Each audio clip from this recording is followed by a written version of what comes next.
اللهم صل على سيدنا محمد ونصلي على رسوله الكريم اما بعد فاعوذ بالله من الشيطان الرجيم بسم الله الرحمن الرحيم ولقد ارسلنا رسلا من قبلك وجعلنا لهم ازواجا وذريا صدق الله مولانا العلی العظیم۔ نبی کریم صلی اللہ علیہ وسلم کو اللہ تعالیٰ نے قیامت تک آنے والی انسانیت کے لیے نمونہ بنا کر بھیجا ہے، اور آپ صلی اللہ علیہ وسلم زندگی کے ہر شعبے میں ہر حیثیت سے ہر شخص کے لیے نمونہ ہے۔ تو ہر شخص کو اپنی حیثیت کے حساب سے اس نمونے کو دیکھنا چاہیے۔ نبی کریم صلی اللہ علیہ وسلم بحیثیت والد کے ہمارے لیے نمونہ کیسے ہیں، اور اس حیثیت میں آپ نے امت کے لیے کیا ہدایات دی ہیں، آپ کا طرز عمل کیا تھا، آج ہم اس موضوع پہ بات چیت کریں گے۔ قرآن کریم میں اللہ تعالیٰ نے ارشاد فرمایا وَلَقَدْ أَرْسَلْنَا رُسُلًا مِّن قَبْلِكَ وَجَعَلْنَا لَهُمْ أَزْوَاجًا وَذُرِّيَّةً، کہ یقیناً ہم نے آپ سے پہلے بہت سے رسول بھیجے اور ہم نے ان کو بیویاں اور اولاد بھی عطا کی تھی۔ نبی کریم صلی اللہ علیہ وسلم کی بھی اولاد تھی، 4 بیٹیاں تھیں اور 2 بیٹے تو کنفرم ہیں، باقی 3 یا 4 کے اقوال بھی ہیں کہ 3 یا 4 بیٹے آپ کے تھے۔ آپ صلی اللہ علیہ وسلم نے والد ہونے کی حیثیت سے اپنی اولاد سے کیا سلوک فرمایا، امت کو کیا ہدایات دی؟ آپ نے سب سے پہلے تو یہ ہدایت دی کہ اولاد کو والدین اللہ کی نعمت سمجھیں، ان کو بوجھ نہ سمجھیں، خدا نخواستہ مصیبت نہ سمجھیں، اللہ کی نعمت سمجھ کر ان سے سلوک کریں۔ قرآن کریم میں اللہ تعالیٰ نے بھی یہ بات فرمایا کہ یَهَبُ لِمَن یَشَاءُ إِنَاثًا وَیَهَبُ لِمَن یَشَاءُ الذُّکُورَ، اللہ تعالیٰ جسے چاہتے ہیں بطور گفٹ کے بیٹا عطا فرماتے ہیں، جسے چاہتے ہیں بطور گفٹ کے بیٹی عطا فرما دیتے ہیں۔ اَوْ يُزَوِّجُهُمْ ذُكْرَانًا وَإِنَاثًا، یا بیٹا بیٹی دونوں بطور گفٹ کے عطا فرما دیتے ہیں۔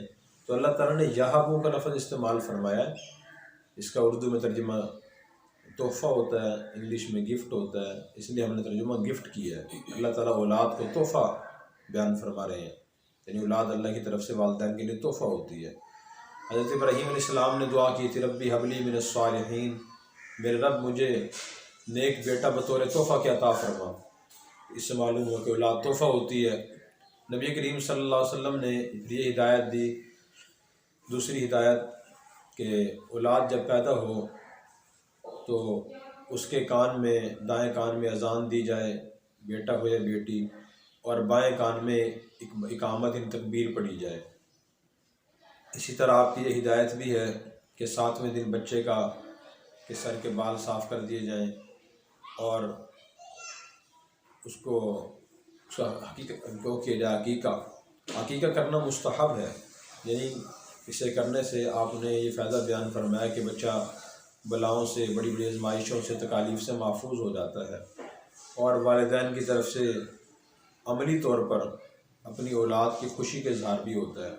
بیٹا پیدا ہو تو اس کے لیے بہتر یہ ہے کہ 2 چھوٹے جانور 1 سال کے، یعنی بکری، بھیڑ وغیرہ، دمبا وغیرہ، اور اگر بیٹی ہو تو اس کی طرف سے بیٹا ہو تو 2 جانور، بیٹی ہو تو 1 جانور قربان کیا جائے۔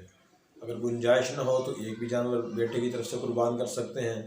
آپ صلی اللہ علیہ وسلم نے اپنے نواسوں حضرت حسن اور حسین رضی اللہ عنہما کا عقیقہ فرمایا اور 1 مینڈا قربان فرمایا۔ یہ عملی طور پہ خوشی کا اظہار ہوتا ہے، اور اپنے خاندان کے لوگوں کو، قریب کے مسلمانوں کو اپنی خوشی میں شریک کرنا ہوتا ہے۔ اسی طرح تیسری بات آپ نے یہ فرمائی کہ پہلا تحفہ جو والد اپنی اولاد کو دیتا ہے وہ اچھا ادب ہے اور اچھا نام ہے۔ تو یہ بھی والدین کی ذمہ داری ہے، اور آپ نے یہ والد ہونے کی حیثیت سے یہ پیغام دیا کہ اولاد کا اچھا نام رکھا جائے۔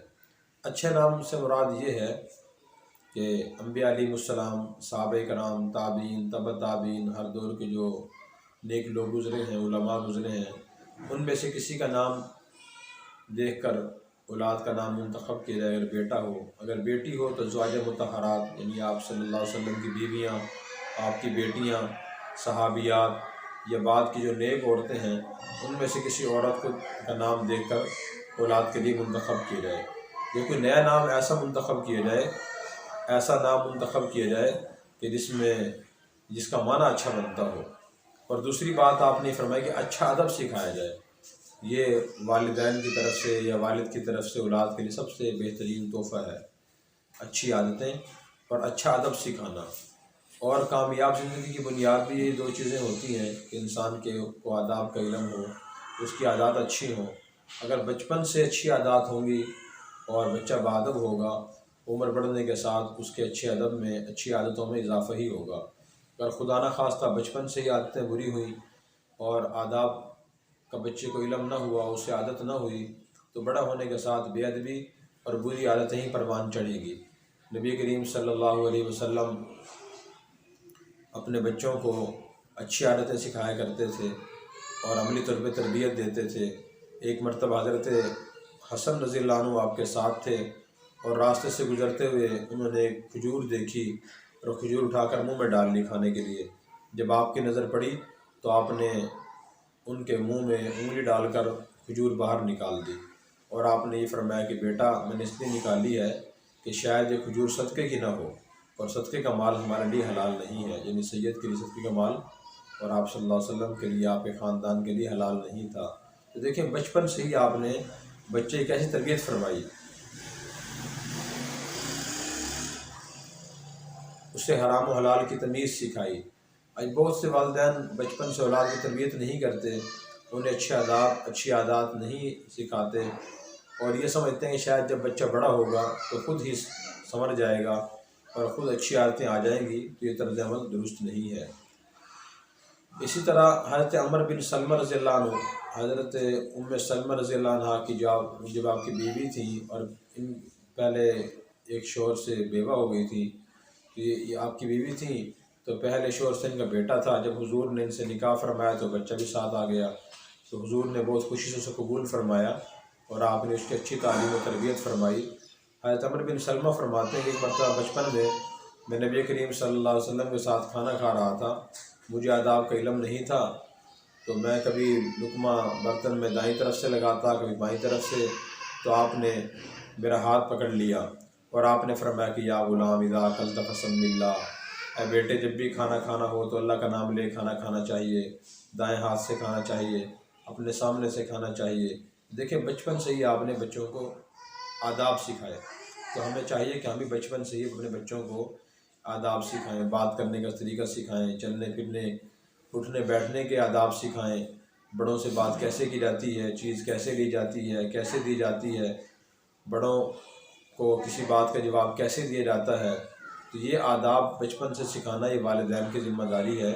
کسی مدرسے اور اسکول میں جانے سے پہلے ہی والدین کی طرف سے ان آداب کا سکھانا والدین کی ذمہ داری ہے. اسی طرح بچپن کی تعلیم و تربیت کرتے ہوئے شفقت کا خیال کرنا بہت زیادہ ضروری ہے. نبی کریم صلی اللہ علیہ وسلم نے ارشاد فرمایا کہ من لم یرحم صغیرنا فلیس منا، جو ہمارے چھوٹوں پر شفقت نہیں کرتا وہ ہم میں سے نہیں ہے. باقی اس حیثیت سے اور ہمارے لیے آپ کی ذات میں کیا نمونہ ہے وہ انشاءاللہ آئندہ عرض کریں گے. اللہ تعالی ہمیں ان آداب کو اپنانے کی اور ان ہدایات پر عمل کرنے کی توفیق عطا فرمائے. Subscribe now and press the bell icon. Never miss an update.